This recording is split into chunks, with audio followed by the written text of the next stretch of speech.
Bienvenue dans le podcast de l'Université, l'émission qui vous rapproche de l'Université Marie-Louis Pasteur. Plongez dans la vie de campus, découvrez les initiatives, les projets et les voix qui animent notre communauté. Que vous soyez étudiant, personnel ou simple curieux, embarquez avec nous pour explorer tout ce qui fait vibrer notre université. Avec ce podcast, l'Université Marie-Louis Pasteur est à portée d'écoute. Un grand merci à notre partenaire Radio Campus Besançon qui accompagne ce podcast et nous permet de partager ces échanges avec vous.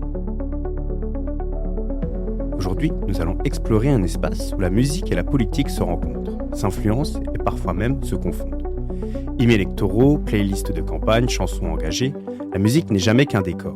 Elle devient un langage, un symbole, un instrument de pouvoir. Pour en parler, nous recevons Justine Simon, enseignante-chercheuse en sciences de l'information et de la communication à l'Université Marie-Louis Pasteur et porteuse du projet LACIDO, la politique en musique, à l'origine de la journée d'études La musique comme instrument, l'usage de la musique dans la communication politique, organisée le 7 novembre à la MSHE.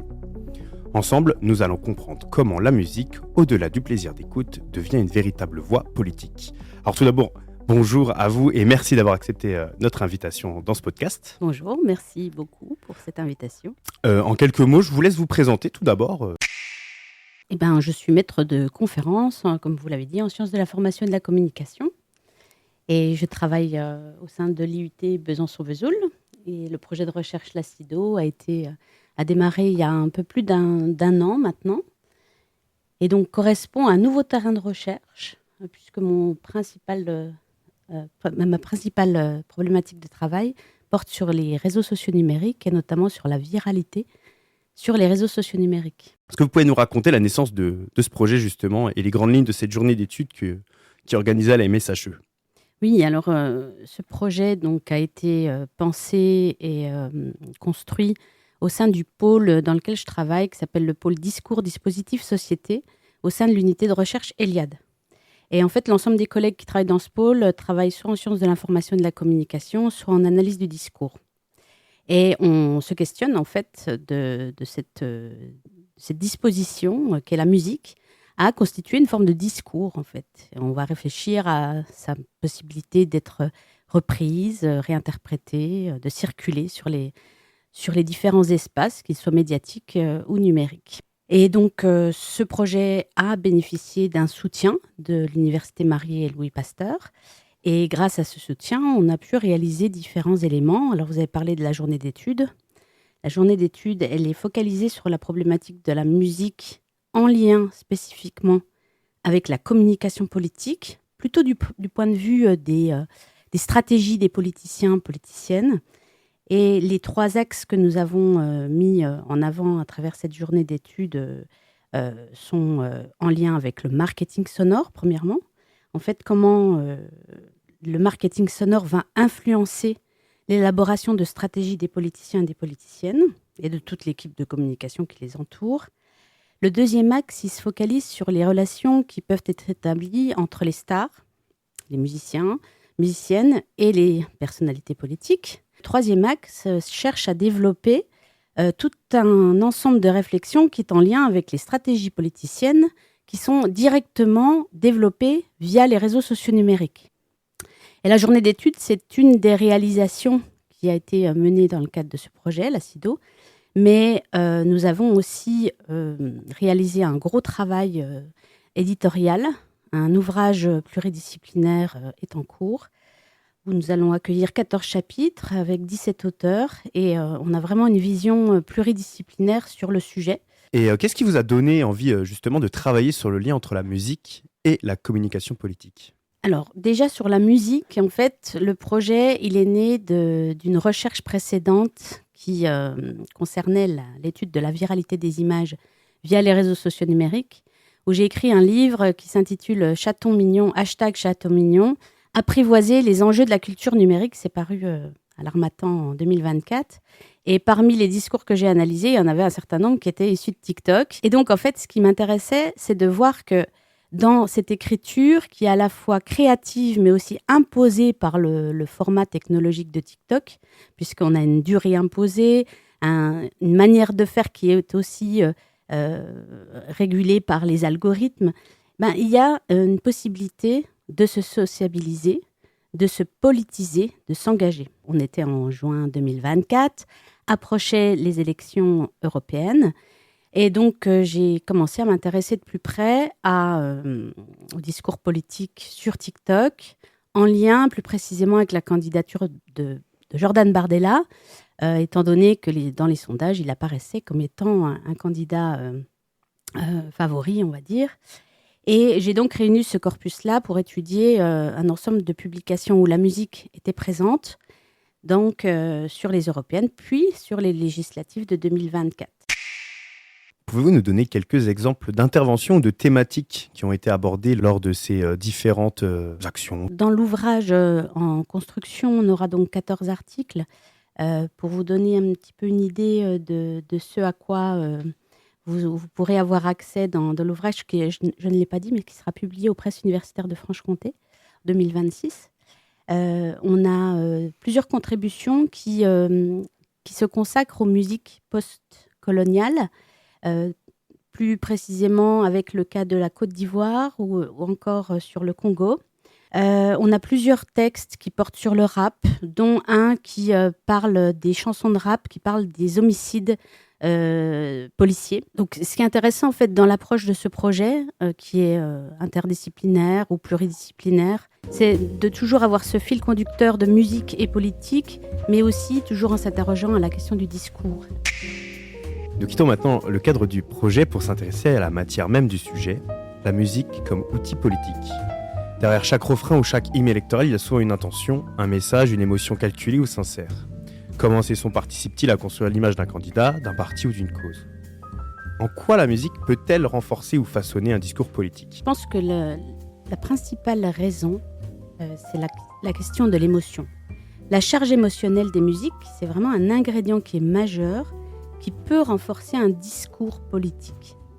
Le choix de la musique, c'est quelque chose qui va favoriser la mobilisation sociale, la résistance qui peut être dans un contexte de guerre, mais aussi la propagande.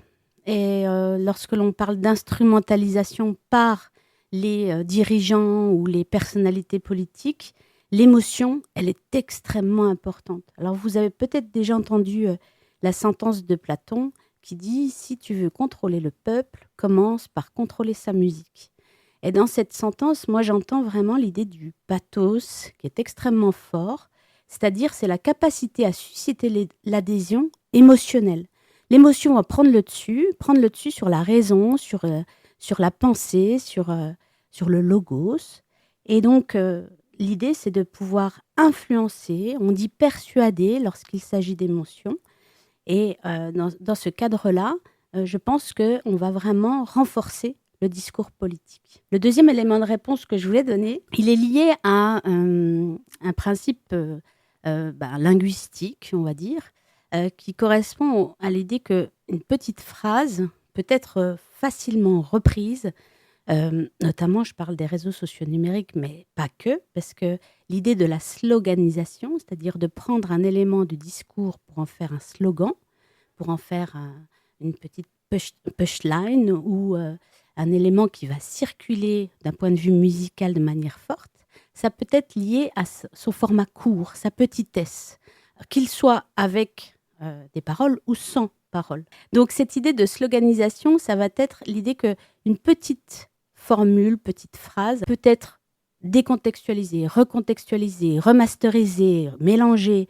Donc on va identifier des patterns, ici je reprends le terme qui est utilisé par Dominique Boulier dans son livre sur les propagations, pour en fait essayer de comprendre comment ça va être répliqué, détourné, et ça va créer ce que j'appelle moi des micro-formules musicales qui vont circuler largement et qui vont favoriser en fait la visibilité du discours politique. Et quand je dis discours politique ici, c'est pas simplement le discours qui sort d'une seule bouche d'une personnalité politique, mais le discours politique dans sa circulation, dans sa reprise, dans toute sa médiatisation qui va faire un écho au sein du débat politique.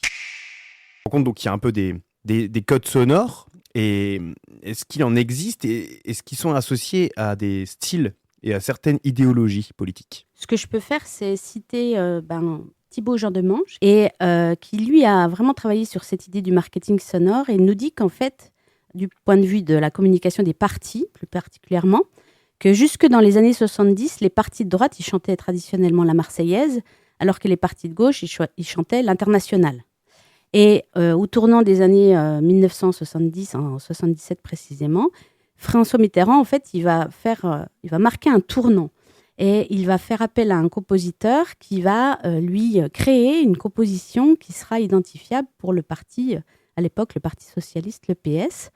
Et le RPR, donc parti de droite, va faire de même et va lui aussi faire composer un hymne pour ce parti de droite. Et Jean Demange, il dit que dans ces deux chants, il y a quelque chose qui se distingue, c'est la tonalité. Et Changer la vie, donc c'est la chanson du PS, elle est en ré mineur, alors que le grand élan pour le RPR, c'est en do majeur. Donc il y a quelque chose qui se joue, et ça, c'est des choses qu'il faut valider, vérifier, analyser en lien avec le travail des musicologues, en lien avec la tonalité, la mélodie. On peut dire que les codes sonores, ils ne collent pas avec une idéologie. Et ça rejoint vraiment des questionnements qu'on a en analyse du discours, parce que le discours, il est produit par une personne qui a sa subjectivité, et selon le contexte, selon son public cible, il va se charger d'idéologie qui est très changeante selon les cas, en fait. Et je voulais citer un exemple qui est assez caractéristique, et pour dire aussi que la musique, elle appartient à tout le monde, elle appartient à tous les points de vue, elle appartient à toutes les idéologies. Et il y a un travail qui a été mené par Élise Petit, qui est musicologue et qui a publié un bouquin sur la musique dans les camps de concentration nazis. Elle nous dit que la musique, dans les camps, elle a été à la fois un instrument de torture comme un instrument de résistance. Donc la musique, elle n'est pas forcément... on ne peut pas la catégoriser, la ranger selon la couleur politique ou selon l'idéologie qui est prônée. Et pour donner un autre exemple qui est assez caractéristique, à partir des années 80-90, il y a un certain nombre de groupes qui sont explicitement revendiqués comme étant néo-nazis, qui utilisent de la musique comme vecteur de radicalisation. Et cette musique, c'est de la musique rock, de la musique métal et de la musique rap.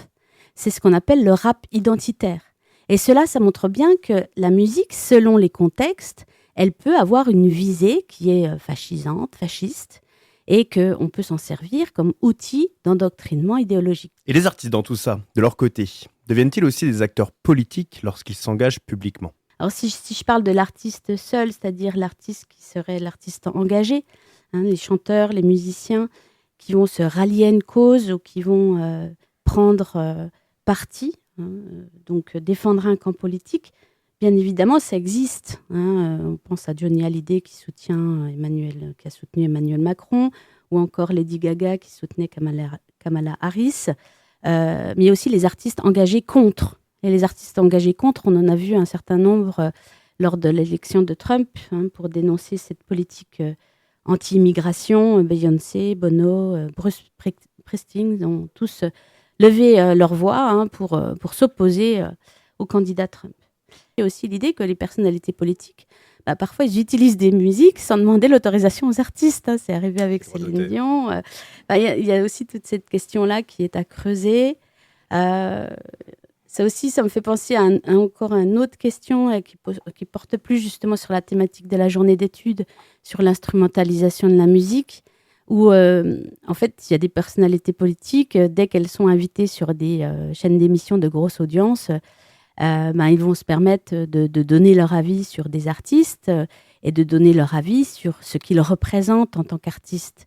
Et je pense que ça doit vous faire penser à Aya Nakamura et donc à sa position qu'elle a dû vivre durant les JO, où en fait on s'en est pris à une femme, de couleur noire. Il y a de l'intersectionnalité ici. Donc c'est une forme de discrimination qui va prendre en fait le pas sur un endroit médiatique de grosse audience et donc qui va créer de manière insidieuse des formes de racisme caché. Et peu importe ce qu'elle chante, c'est sa personne en fait qui est visée. Avant d'embrayer sur la troisième et dernière partie de ce podcast, qui traitera des réseaux et de la viralité, justement, on a commencé à en parler. Qu'apporte la musique que les mots ne peuvent pas transmettre ? Alors déjà, j'ai envie de citer Jonathan Thomas. Lui, il fait une distinction entre un objet hétérogène, avec les paroles, et homogène, où il n'y a que de la musique. Et il le dit, en fait, cette distinction, elle n'est pas si simple. Elle n'est pas simple du tout. Parce qu'en fait, les univers sémiotiques qui existent entre musique et texte, ils peuvent se croiser, ils peuvent se doubler, ils peuvent s'opposer. Et donc, cet univers de sens, il peut être créé par le texte et renforcé par la musique. Vous voyez, il y a des relations texte-musique qui sont pas simples, en fait. C'est pas quelque chose de binaire. J'ai toujours en tête l'idée qu'une musique seule, c'est sûr, un klaxon, c'est un son. Si c'est un klaxon qui est dans un mème, ça n'a plus du tout le même sens, quoi. J'ai quand même l'impression que la musique, elle est fortement liée aussi au corps, au mouvement. Et dans le questionnement en lien avec musique et politique, il y a des situations où la musique, elle a des caractéristiques qui sont propres au contexte de diffusion de la musique. Je pense aux manifestations. Quand on manifeste, il faut que ce soit quand même des textes qui peuvent être scandés, qui peuvent être courts, qui peuvent être répétés avec des rimes. Il y a l'importance du rythme qui est vraiment centrale. La question du rythme qui peut être accompagné de percussions, on le voit dans les manifs. Et le rythme aussi, il est important en contexte militaire. Et je parle de la marche. La marche, ça s'appelle la marche parce que ce genre musical, il accompagne la marche.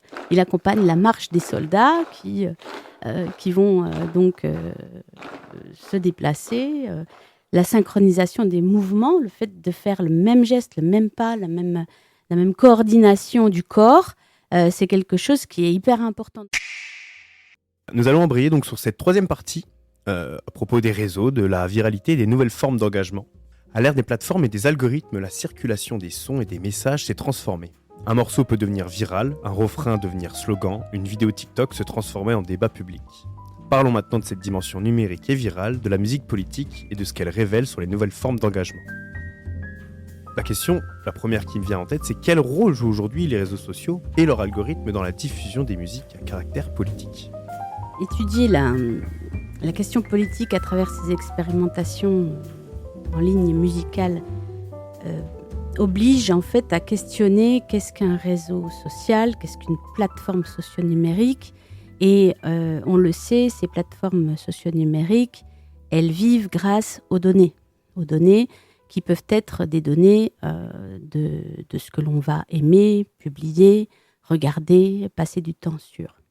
Et tout ce qui va en fait générer de l'attention va alimenter la machine de l'économie de l'attention. Et la musique, elle est hyper importante dans ce contexte, puisque la musique, elle permet justement d'attirer l'attention, de capter l'attention. Donc il y a cette idée vraiment de penser la musique, alors dans un contexte politique ou pas, mais en tout cas, comme étant un ingrédient qui va alimenter l'économie des plateformes et des industries médiatiques et culturelles. Donc lorsqu'on va créer des musiques, les partager, suivre des tendances virales, tout ceci, ce sont des gestes qui sont impulsés, alors bien évidemment par les communautés qui vont créer du contenu en ligne, mais aussi ce sont des éléments qui sont générés et déterminés par des logiques capitalistes des plateformes qui veulent générer de l'économie. Où en fait, il faut suivre les performances, il faut optimiser ces performances et suivre les nouvelles règles. Et on le voit bien, la musique, elle n'était pas présente il y a encore quelques années. Instagram, maintenant, a intégré les musiques. Sur TikTok, bien évidemment, c'est très important. Donc, on a vraiment cette idée de transformation des manières de faire, mais qui ne sont pas uniquement liées à l'individu en tant que personne maître de soi, mais qui peut être contrôlée par les logiques des plateformes. La musique, pour moi, c'est le nouvel ingrédient qui va affecter les usagers, les usagères, et qui va imposer un nouveau rythme au sein des connexions quotidiennes. Les jeunes générations perçoivent-elles la politique à travers la musique ? Alors, travaillant sur TikTok, bien évidemment, le public qui utilise ce média, c'est un public jeune. Donc, on voit très bien que cette politisation, elle se fait à travers la musique. C'est aussi le fait que cette jeune génération, elle perçoit un une mémoire en fait du social. Et cette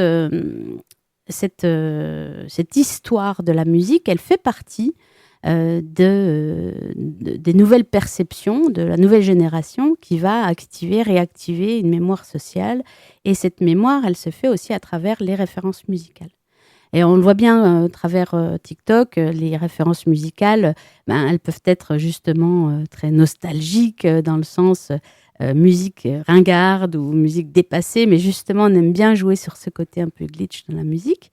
Mais parfois on va réactiver de la mémoire musicale qui est imprégnée dans des valeurs et dans des idéologies. Il y a l'idée d'envie de faire renaître des titres de la musique des décennies après, c'est-à-dire qu'il y a vraiment l'idée d'une mémoire intergénérationnelle.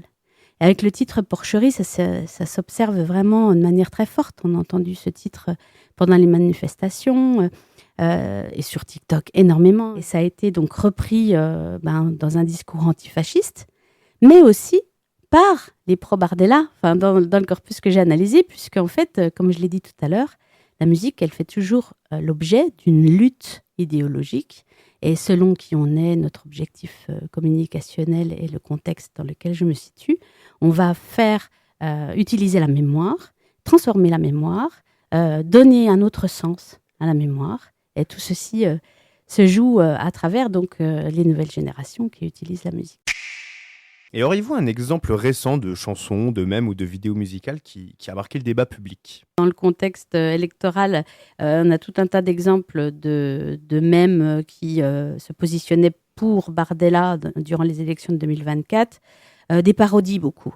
Des parodies des Pokémon, attrape-les tous, en parlant des immigrants. Je vais plus parler des contres. Tellement entendu parler, ou entendu tout court, le 113, Tonton du Bled, qui a été repris par un influenceur, Robert Poche, qui nous disait je voulais rester à Bagnolet, Macron m'a dit Bardella. Et puis, pour donner un exemple en lien avec la crise politique actuelle, on vit actuellement une crise politique du point de vue interne au niveau des personnalités politiques qui est du jamais vu.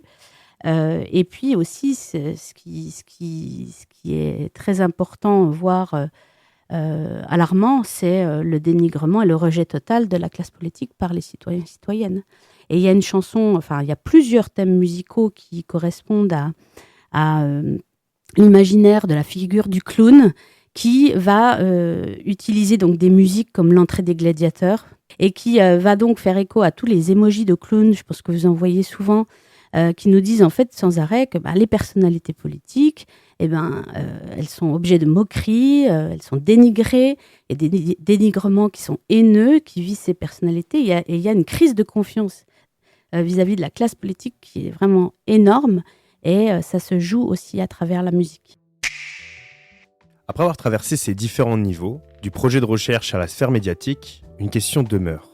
Qu'est-ce que la musique nous dit du monde et comment nous aide-t-elle à le comprendre ? La musique, elle dit énormément de choses. On l'a dit, que ce soit d'un point de vue sémiotique, social, du point de vue de la constitution des communautés, du point de vue de la conflictualité et aussi du point de vue des logiques qui sont propres aux plateformes socio-numériques.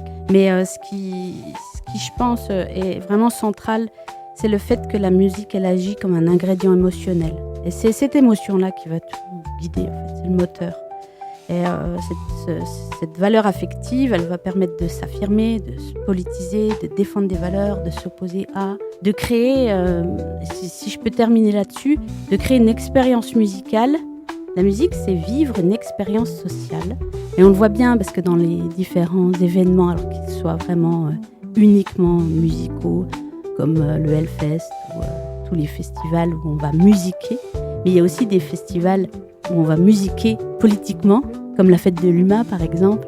On voit que c'est vraiment l'expérience sociale qui est centrale et qui va créer du lien.